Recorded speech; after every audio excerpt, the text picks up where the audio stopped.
Welcome to the Free Library of Philadelphia. I'm Andy Cahan, Director of Author Events, and I am pleased to introduce our guests.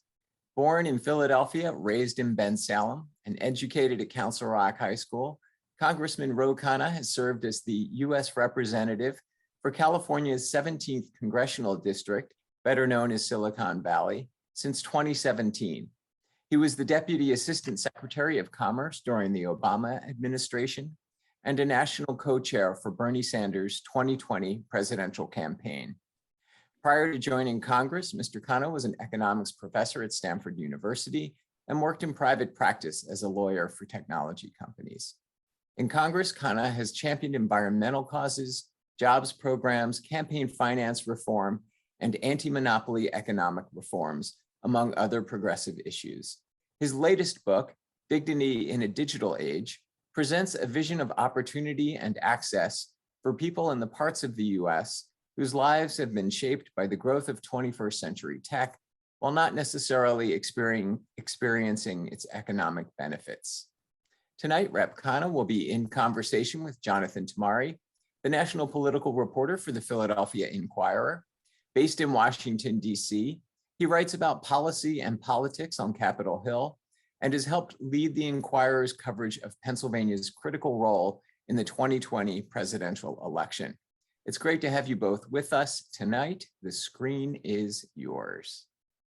Thanks so much, Andy, and thank you, Congressman Khanna, for joining us and coming back to Philadelphia, if only virtually. As Andy explained, you represent Silicon Valley. You got to have one of the most economically powerful districts in the country. You mentioned some of the businesses there are Apple, Google, Intel, Yahoo, but you're here partly because your roots are in our area. So just tell us a little bit about that, about your roots in Bucks County and how your family came to be here and your time growing up in this area.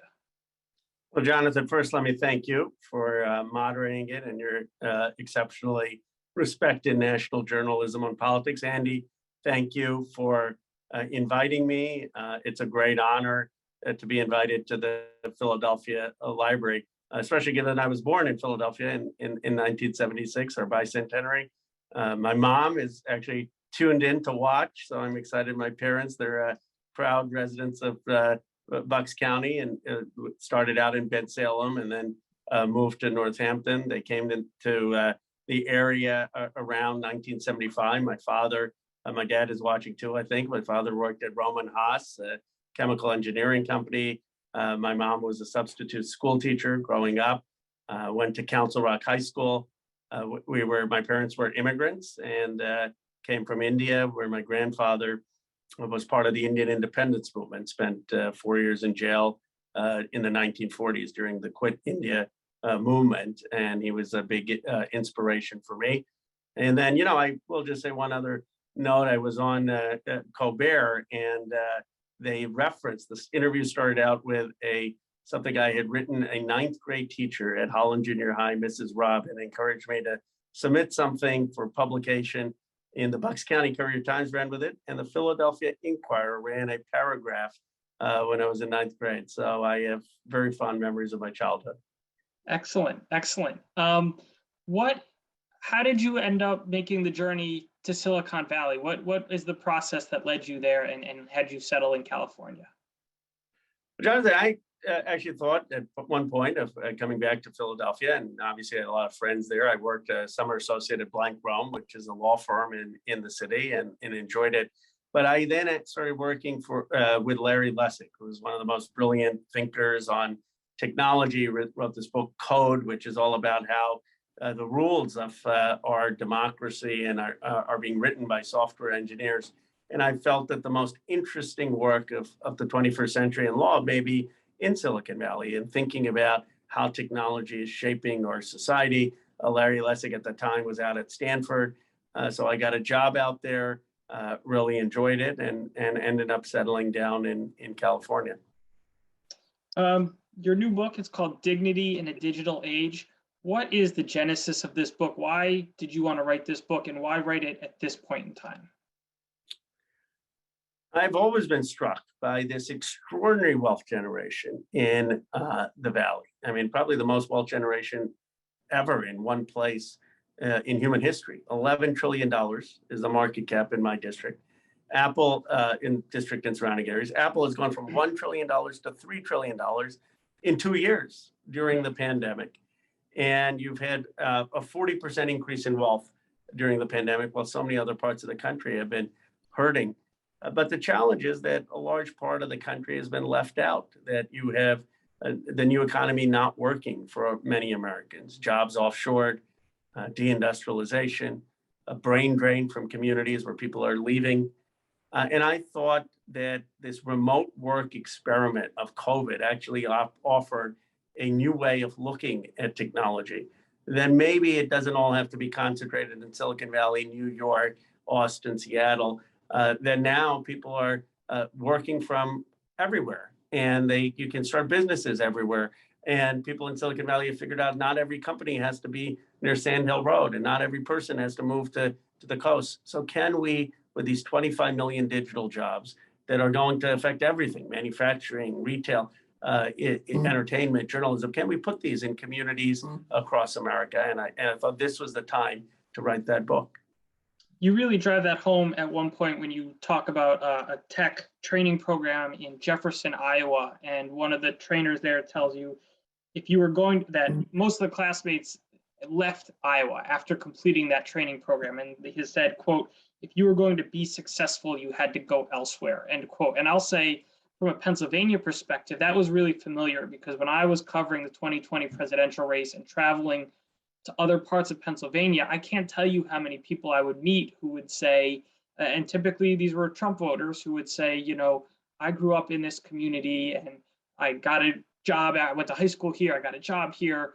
My kids, as soon as they got out of high school, they left and they're never coming back. And there was real hurt and this feeling that their community was diminishing, that their children were moving away. And you write, we have overlooked the extent to which Americans' sense of fulfillment is tied to where we live. And please expand on that. And how would you combat the fact that so many of these jobs are concentrated in such a few number of cities? Well, Jonathan, I had the same experience as you did, traveling to these communities. What I was struck most by is people would say there's a brain drain, that our kids are leaving. That's the same thing I heard from my parents about leaving India, that the countries, people would say there's a brain drain from other countries. Now, look, I'm all for, obviously, people who want to move. My parents moved to here. I moved from Pennsylvania to California. There's nothing wrong with moving and ambition, but no one should be forced to move. People have to understand that there's a lot of advantages in staying near a community. You are close to your relatives. You're close to your brothers and sisters. You're part of the traditions of a place. You have an easier time raising your kids. And for the longest time, the message, I think, of policymakers is, well, look, just go get trained and go move to the jobs. And that was insufficiently respectful of community in this country. And so what you saw is communities having dwindling church attendance, having empty storefronts, really not having a economic future. And it wasn't just people in their 50s and 60s. People were bleak about the future for their kids. If you poll in my district, 70% of people are optimistic about America. And that's because they feel that the world is their oyster for young people. Well, why should that opportunity not exist across zip codes? And it's not that you have to go become a coder. That's one of the biggest myths. It's not that you have to go work for Google. If you want manufacturing jobs in the 21st century, retail jobs, if you want jobs in agriculture, a lot of them have a tech component. The jobs of building cars should not be all in Silicon Valley. The tech jobs of those, they should be in Michigan. And so the book is really saying we can bring the opportunities of the modern economy to communities to allow them to have an economic revival, and not requiring people to move or have cultural displacement. And if we do that, maybe we can start to stitch this country back together. Right. And you talk about that. You write, the central aspiration is to lessen some of the bitterness within our nation. And I think you're referring to the idea that people hear about all the immense wealth that you described in your district, and they don't see that in their communities. What did you see in that respect when you traveled and when you were doing the research for this book? Jonathan, it's partly that they don't see the opportunities in their communities for wealth generation, and it's not enough. Yes, we should tax the billionaires in my district. I'm for increasing taxes on them and then saying that as a representative there. But it's not enough to say, okay, Mark Zuckerberg, you make all the money and then we'll redistribute it to other places. People have so much pride. Philadelphia obviously was the heart of American democracy. Cleveland was the Silicon Valley of its time. People want to contribute. They want to build wealth. They want to build value. And many times those communities feel that they aren't having that opportunity in a 21st century economy. And we're also not networked. In the manufacturing age, when a manufacturing town did well, the railroad town did well, the coal town did well, you had kind of a web of interconnection and middle-class jobs across America. Now when Silicon Valley does well, I'm not so sure that it really helps Youngstown, Ohio, or Jefferson, Iowa, or Columbia, South Carolina. So one of the things I'm saying is, yes, let's have economic empowerment in communities, place-based policies. But also, wouldn't it be great, as we've seen in certain cases, if you have someone from rural America working with someone on the coast, working with someone who's African-American in the South, and there's some interconnection of prosperity. We see this with Intel in Ohio, $20 billion. In my district, Intel, I was just talking to the CEO yesterday, and he said one of the things he didn't count on was this excitement in Ohio, this sense of nationalism, of pride, that there are these new jobs, there's this future, there's this economic revival. And here people in the heart of Ohio are working with people in a coastal district like mine. That's good for American democracy. To your credit, you do present some of the counter arguments in your own book to your own points. And you note that there are a lot of experts who say that place-based planning like that just doesn't work. That you can't just say, we're going to pick this city and make it a tech hub. How do you respond to that? How would you try to drive that innovation through government or through other policies? Well, one of the most brilliant books that I cite throughout the book is Enrico Metti's Geography of Jobs, that makes the argument that here you had the internet, it was supposed to be people working from everywhere, and actually the exact opposite has happened. And Moretti shows how you've had the concentration of jobs in certain areas and how place-based policy has not really been successful, and it's certainly worth reading. My argument is that you can't replicate Silicon Valley everywhere, and that aspiration has been mistaken. And you shouldn't try to impose Silicon Valley everywhere. That'd be a very boring world if we all worked for Google and Apple and Facebook.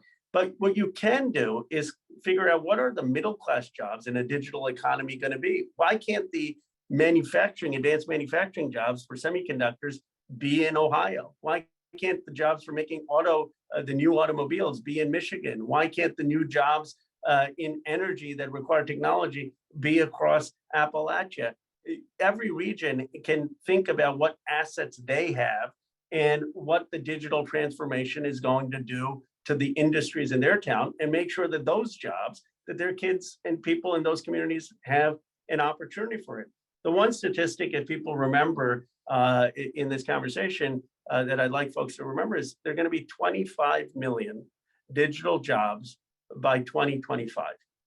That is more than the number of manufacturing and construction jobs in this country combined. And those jobs pay twice the median average. It is not sustainable for the economic development of our country and our democracy if all of those well-paying jobs are concentrated in a few cities. We have to figure out how to distribute them. And now, why hasn't that happened? Why hasn't that happened, naturally to this point? I'd argue two things. One, cultural. People just thought, oh, you have to be close to the venture capital, close to Silicon Valley. And COVID in part did a forced experiment. Folks said, well, let's work remotely. And you know what? The corporate profits went up. They went up by 40%. So they said, wow, this is actually working. We don't need all this retail in Silicon Valley. We don't need to be having this expensive housing. Actually, you can have remote work and you can have people not located in the same place. So there was a forced experiment that's led to some cultural shifts. Now, it doesn't mean everyone wants to work remote all the time. We're all sick of too many Zoom meetings. There's still a value in meeting in person, but there is a sense that not everything has to be in a few areas. But then secondly, we have neglected the policy development of place. We said, oh, just go wherever the jobs are, everything will work out. No, we have to be tangibly investing in communities, investing in land-grant colleges, investing in HBCUs, historically Black colleges, investing in smaller private colleges, and saying, we want to build the digital skills and the credentials to participate in these jobs. It doesn't even require a four-year degree. Many times it's an 18-month course. Lincoln did that with the land-grant universities to prepare us for the Industrial Revolution. We've refused to do that out of neglect or out of a lack of intentionality across this country in preparing for the digital revolution. And we also ought to involve the private sector, because a lot of times these training programs aren't effective and they don't get people jobs, and that leads to even more frustration. So there has to be a collaboration with the private sector to get these jobs in different communities. Along those lines, you open your book in Kentucky. You talk about a gentleman named Alex Hughes, who seems his story kind of embodies a lot of both the inequities you're talking about, but also some of the promises that tech can bring to communities like his. To try to ground this in reality, tell us a little bit about Alex Hughes' story and why you chose to open with him.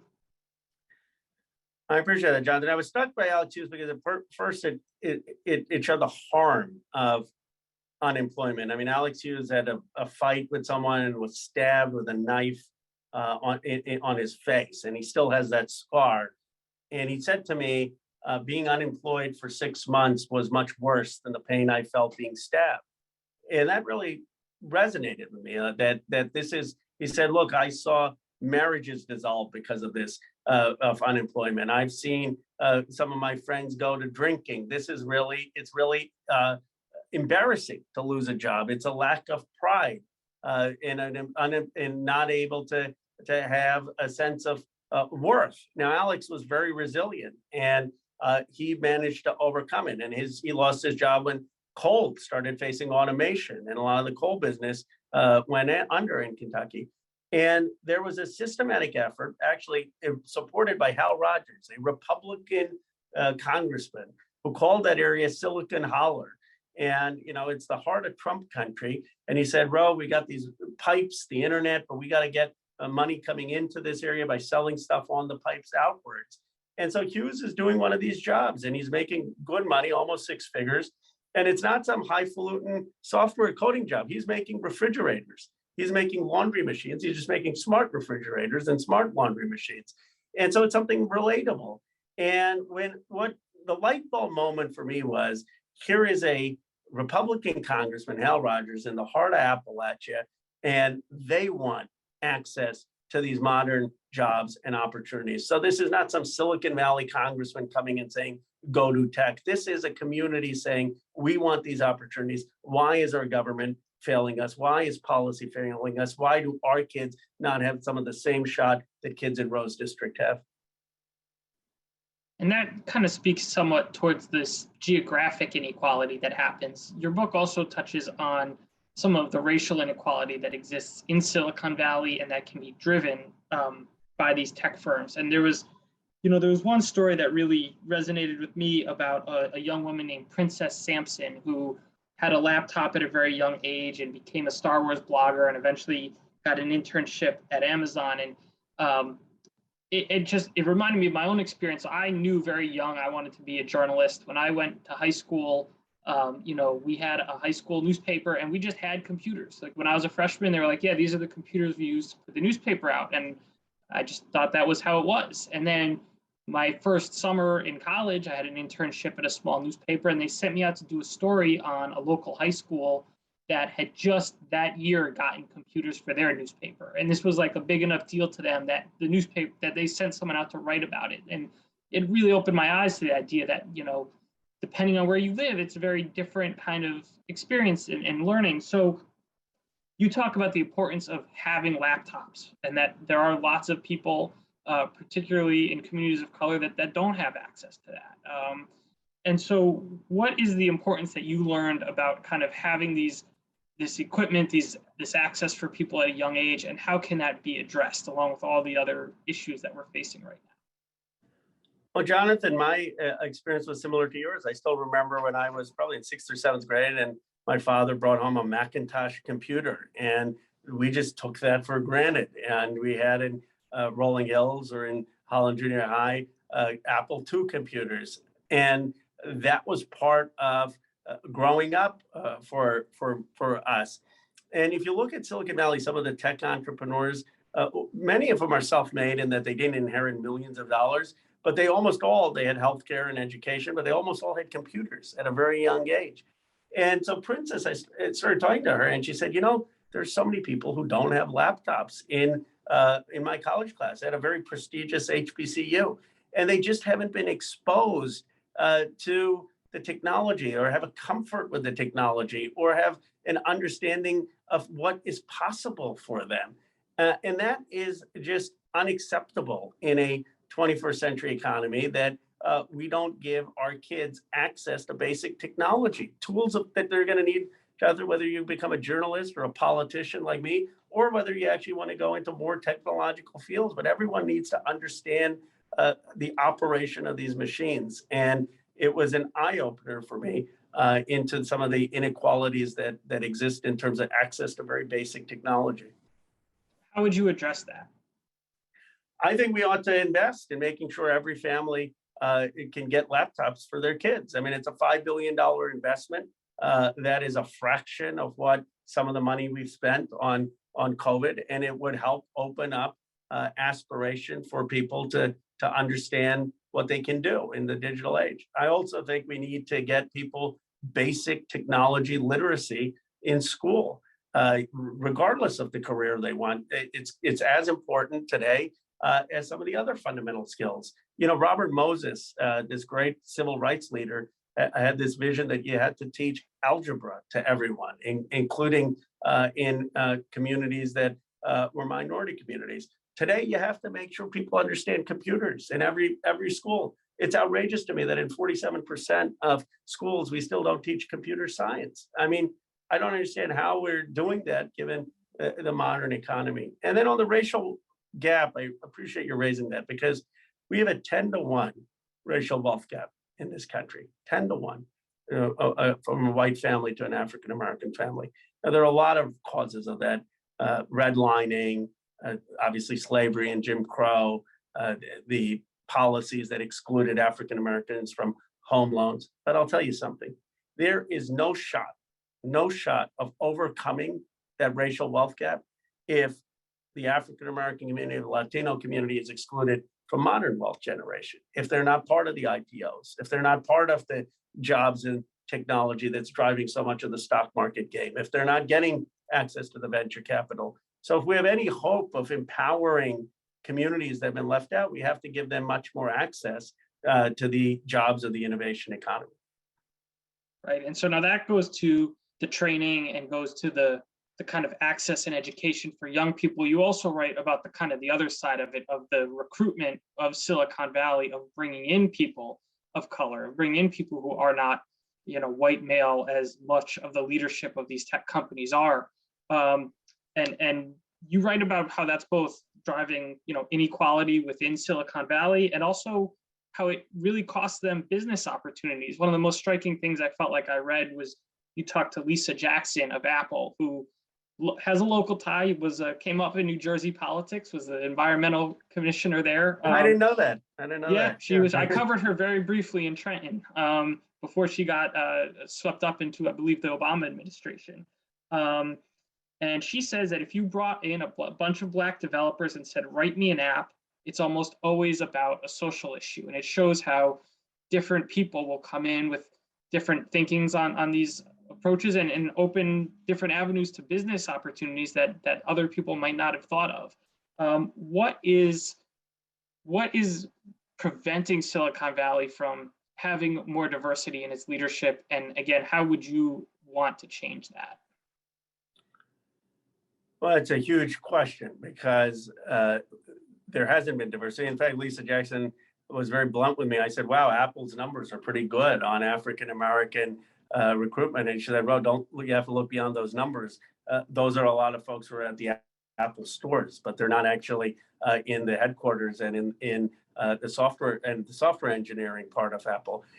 And I think there are a lot of reasons for it. One is these companies started out with networks where they hired people from the Harvards and Stanfords and people they knew, and they didn't initially make the efforts to expand.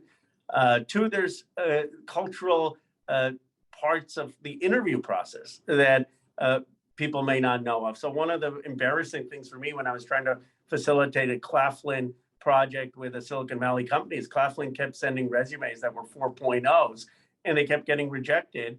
And then we figured out that, well, those students didn't know how to do this whiteboard interview, which is a very particular thing in Silicon Valley.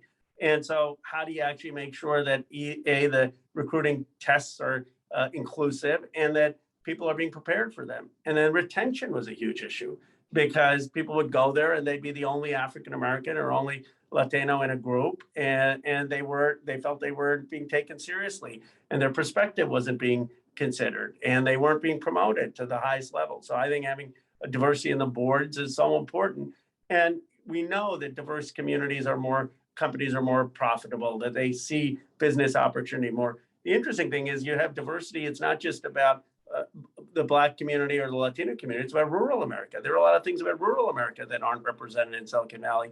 And the most deep point is, do you really want a few people in Silicon Valley that aren't diverse making the architecture of the modern economy, not just the modern economy, but the modern digital space? Or should there be more people who really are contributing to that? As far as your policy proposals, I thought I was going to go through and try to check them all off and add them all up, and I realized that would take me too much time. There are so many policy proposals in this book. I'm just going to go through. You're being polite, Jonathan. We got some good reviews, but one of my favorite critical reviews was, only the people who really are policy wonks will read Khanna's book and they'll skim through it. That's how, it is full of policy. It's full of policy, and I'll just highlight a few. You called for $100 million digital grants for future work programs, $10,000 tax credits for tech employees hired in rural areas, a $5 billion fund that you mentioned to provide laptops, tax benefits for venture capital funds that have diverse leadership. It goes on and on. We've seen how hard it is to get even a few policies passed through Washington. So if you had to pick your 2 or 3 most important policies that you would really prioritize, what things do you think would have the most impact, would be the most important? Well, I'd start with the Innovation and Competition Act, which is passed the Senate, which, as you know, we're hoping to pass in the House this week or next. And that would create $52 billion for semiconductor manufacturing in this country. Things like we're seeing in New Albany, Ohio. Please look that up if you're not familiar with it. They are creating 3,000 manufacturing jobs, 7,000 construction jobs. We could create those fabs across the country. It would actually help long-term deal with inflation. One of the reasons car prices are so high is we don't have enough semiconductors in this country. We're way too dependent on South Korea and Taiwan. Let's make that stuff across America. And so passing that bill also has a tech hub component to fuel new technology hubs in AI and quantum computing and clean technology across America. I'm concerned about China because they're winning right now in some areas of the clean energy race. I don't want China leading in electric vehicles. I don't want them leading in solar. I want America leading. I want that across this country. So I would invest in the new technology hubs across this country to fuel those new jobs. And then the final thing I would do is have some incentive, whether it's in the procurement process of the federal government or whether it's in the form of tax incentives, to hire in rural communities, to hire in mid-sized cities, to hire in areas that are African-American or Latino. And that's because I believe genius and talent is everywhere, and that there are network effects that put some blinders on where that talent is. And you have to push people outside their comfort zone to discover that talent. A big part of the book gets into misinformation and disinformation on the internet. And it's another one that I could relate to, because as a reporter, I was always brought up that, we believe in the First Amendment, absolutely. And the best way to combat bad ideas is to shine a light on them and have them debated and debunked and have good ideas, conquer over them. But we've seen that is not always how it goes now, that misinformation can travel a lot faster and wider than true information. But it's a tough question because I'm not comfortable as a reporter with the government deciding what type of information and speech should be allowed. I'm also not totally comfortable with unaccountable tech executives deciding what kind of information and speech should be allowed. What kind of solutions would you offer to this problem that you talk about?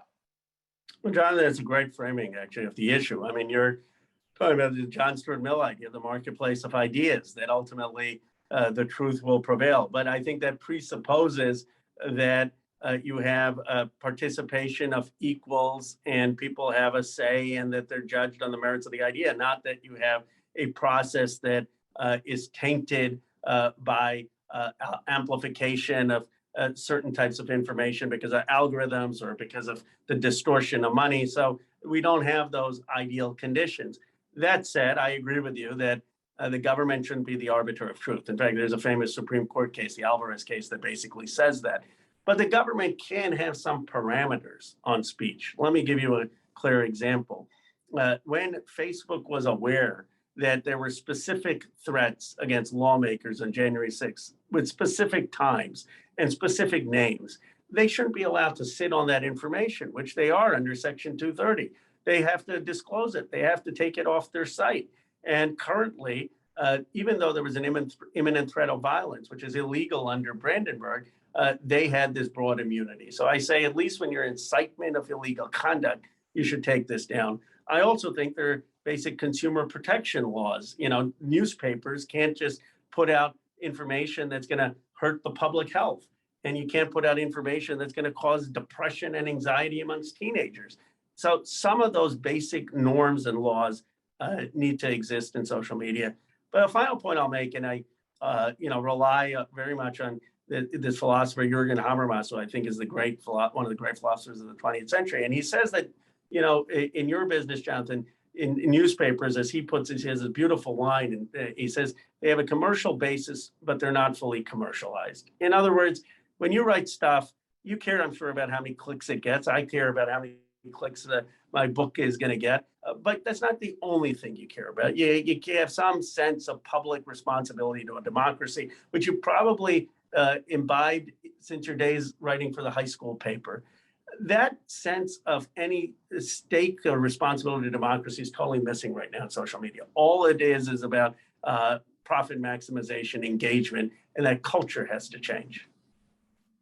At one point, you write about also educating people better about media literacy and internet literacy. And that really struck me because, again, going back to my reporting in 2020, I can't tell you the number of people I met who were really thoughtful about issues, who really were weighing up how they wanted to vote and would say to me, you know, it's hard to sort the real from the fake, or would tell me that they read all these good sources of news, but would give equal weight to sources that I know are not reliable, but that they did not distinguish between them. What would a program like that look like? How would that work? Well, Jonathan, this is where in Philadelphia, virtually, I'm struck by Thomas Jefferson, who said that a democracy depends on an educated citizenry. And this has always been the case, that we needed people educated and critical thinkers. It's harder when you have a bombardment of information digitally. And a lot of times, the instinct is to think if something is written, that it has authority. But just because something is on Facebook or on Twitter doesn't mean that it's true. And you have to actually critically think about that and teach students to think about that. Now, people might say, oh, this is a fluffy idea. Actually, it's not. Finland have faced huge disinformation by the Russians in their democracy. And they created a digital literacy program. And I cite the study in the book, and they found that after this digital literacy, people were able very easily to sort what was Russian disinformation from what was not, and it worked. So we need to implement kind of a digital literacy program in our schools, and that shouldn't have a political perspective. It shouldn't be either conservative or liberal. It shouldn't be pro-Trump or anti-Trump. It should just tell people that how do you assess information and make sure you're getting a plurality of perspectives so you can come to your independent conclusion. I want to get in a minute here to some of the questions from viewers, but at the end of the book, you say, I still believe that America is on the ascent. And I feel like that struck me because so much of what you hear right now is negative, I feel like, from people on both sides of the political spectrum. There's so much worry about the direction of the country. What gives you that optimism at a moment that I think a lot of people feel, is a very dark moment? Partly my story. I mean, obviously, I have such respect for my parents. Their story here, coming as immigrants to this country, making it to the middle class and succeeding, and having giving me the opportunity to go to a great public school, and having so many people believe in me in Bucks County that at the age of 40, this country elects me to represent an Asian American majority district that is filled with some of the most successful companies in the world. I mean, when you have a story like mine, how can't you not be hopeful about the American experiment? I recognize that there are a lot of obstacles, that there's been a lot of exclusion, and that many people have had it much harder than I've had it. And many groups, racial groups like the African American community in particular, have had it harder than the Indian American community. But I am struck that line about "I still believe in America's ascent" is borrowed from Frederick Douglass, who wrote that he believed in America's ascent back in 1869. If anyone hasn't read his speech, Composite Nation, please do after this. It's in my view, one of the great American speeches. Here is Frederick Douglass, who was enslaved for 20 years as a free person defending the right in 1869 of Chinese immigration.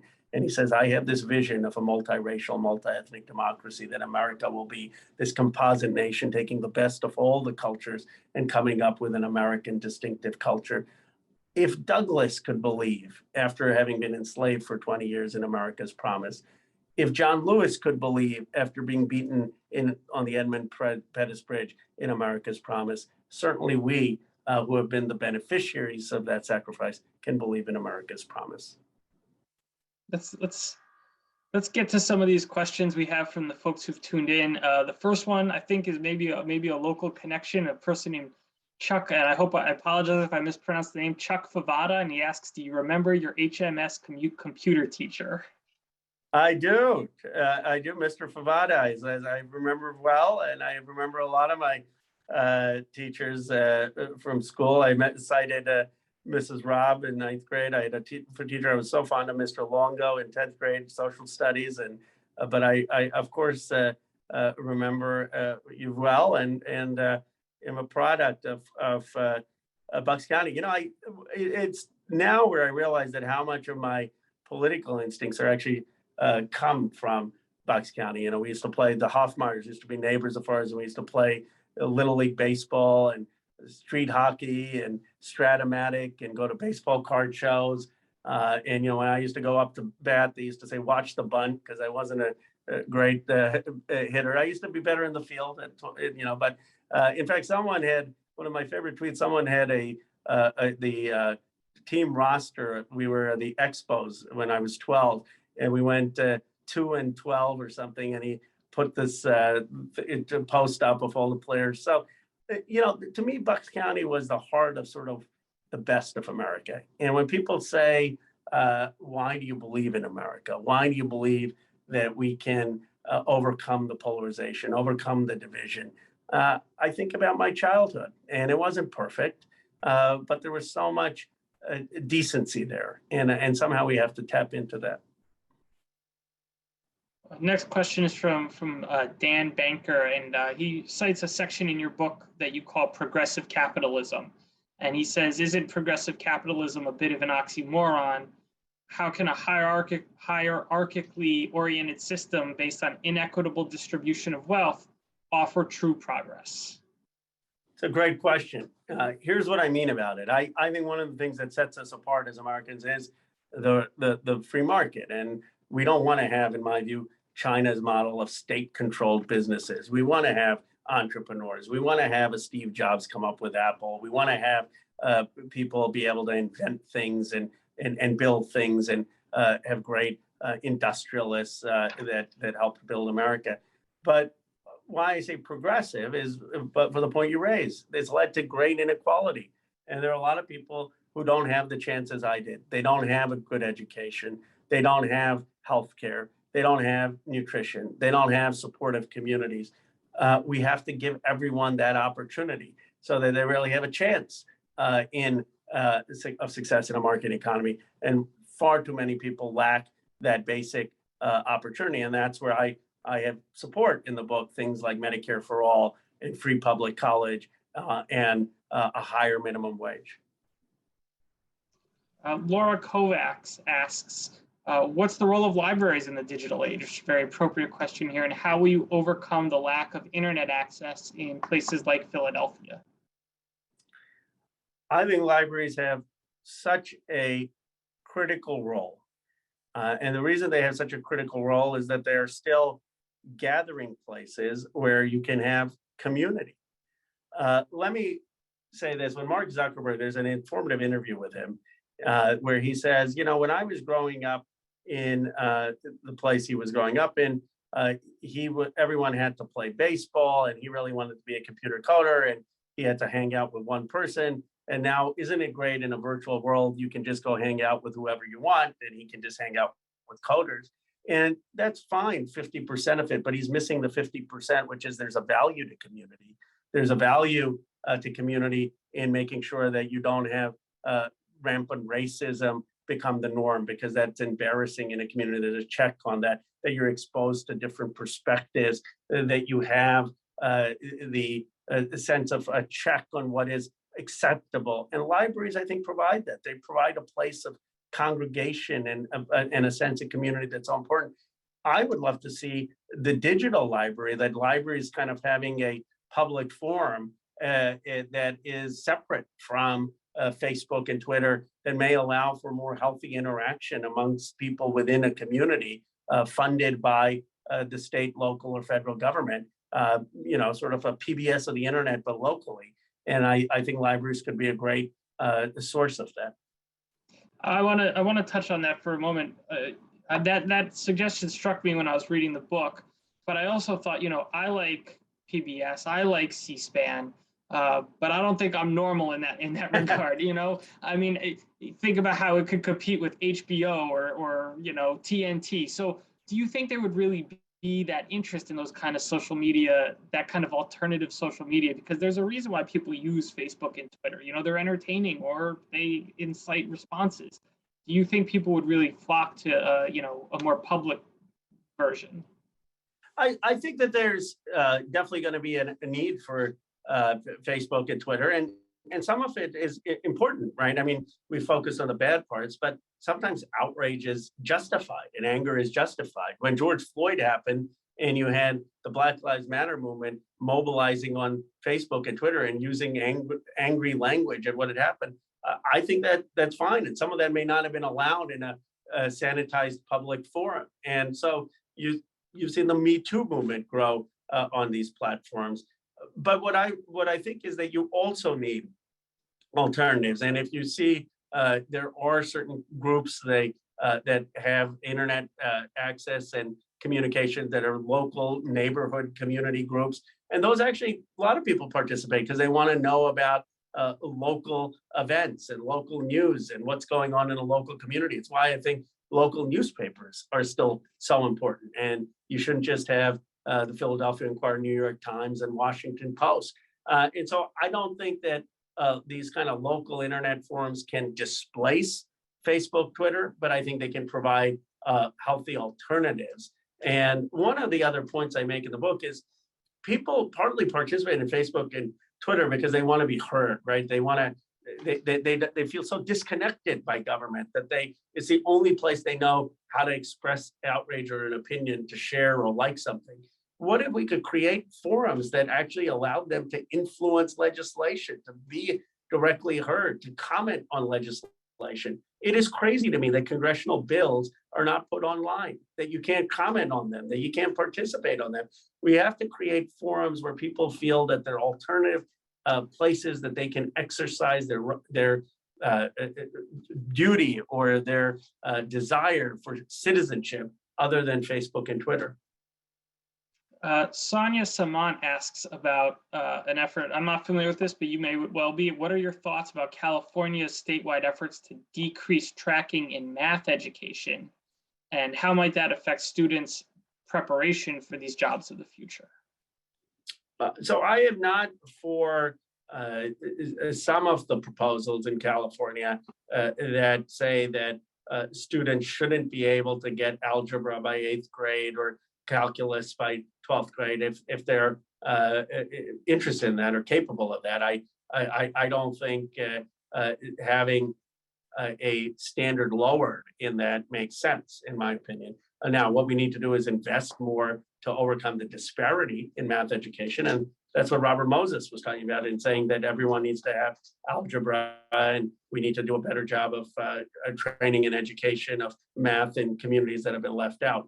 But I'm not for lowering certain standards. And that's not going to help us be competitive in the 21st century, nor is it doing justice to those young people. A question here from Roger Lehman, who says it has been suggested that social media should be federally regulated so that certain bad actors can't disseminate misinformation, like vaccine skepticism, for example. Do you think a bill like that could even pass? Is it feasible in a technical sense? And what misgivings might you have about that, if any? I'm for well-crafted regulation, but it does have to account for speech. I mean, so you don't want the FTC or FCC making all the decisions about speech. If you're a Democrat, think if it was Donald Trump appointing that FTC and making decisions on what speech would be allowed. And if you're a Republican, think if it's Joe Biden making those decisions. So it's dangerous to give too much power to these regulatory agencies. That said, there are things we can do to improve the situation without giving the agencies that much power. These sites shouldn't be able to collect so much of your data. They use this data and then they target the most vulnerable to grow and QAnon and to manipulate people online. So having restrictions on data would help. These sites should have basic public health and consumer safety standards. It's one thing to say express all viewpoints. It's another thing if sites are actively saying don't get vaccinated when we know that that's leading to more deaths in America. And so I think having public health standards is appropriate. Having consumer product standards is appropriate. And making sure that they're not inciting violence. So we need more regulation than currently is there, but that doesn't have to lead to censoring particular viewpoints. Okay. Dan Banker again, he mentions your appearance on Colbert, which clearly the second most prestigious book event you've done so far. Of course. And he not as detailed. You've clearly, of all the book events I've done, you've read the book the most carefully. Well, thank you. I'm glad that comes through. Yeah, me and Colbert, both Northwestern alums, but he was in theater, I was in journalism. So well, your career's still young. You may have a second act. You may have a second act. I don't think I'm as entertaining as Mr. Colbert. But he mentions on that show you talked about privacy, but he says that big tech makes a lot of money in using our information and selling it and monetizing that. So how is privacy attainable in the current setup? It's not unless Congress acts. I mean, these big tech doesn't have any incentive to change the way they're doing things without the law. And that's why the Congress, the first principle of the Internet Bill of Rights that I propose in Chapter 6 is you should have to affirmatively consent to having your data gathered. What does that mean? Right now, when you go on sites, most people just click yes, yes, yes, yes, yes. And they're basically clicking, accepting the default, which is that their data is going to be taken. What I'm saying is, no, that's not good enough. That the default should be your data is not taken. And if you are okay with your data being taken, you have to type in something, hey, I'm okay with my data being used for these purposes. And that would really restrict these companies' ability to exploit the data. Now, there are legitimate uses. You may say it's fine for the company to share my credit card information with a third-party verifier so I can buy things online. You may say it's fine for them to know my geography so that I see ads for pizza places that are in Philadelphia, not in California. But you should have the ability to set the parameters of what data they're going to use. Okay, and I think this is going to be our last question. It's from your old teacher again, Mr. Favada, and he asks, do you think regulatory agencies reflect the prejudices of their time? That's a great question. I think they do reflect the prejudices of the time. And so Obviously, there is bias to any regulation, but I would say more than that, they are also inhibited in terms of the technological understanding. And so they're unable often to regulate these tech companies because they don't understand some of the tech companies' techniques. They don't understand that tech companies can manipulate the design of a website to get people to click or manipulate the colors. And that's why I think you need more technologists at these agencies to go toe-to-toe with the technology companies and coming up with the regulations.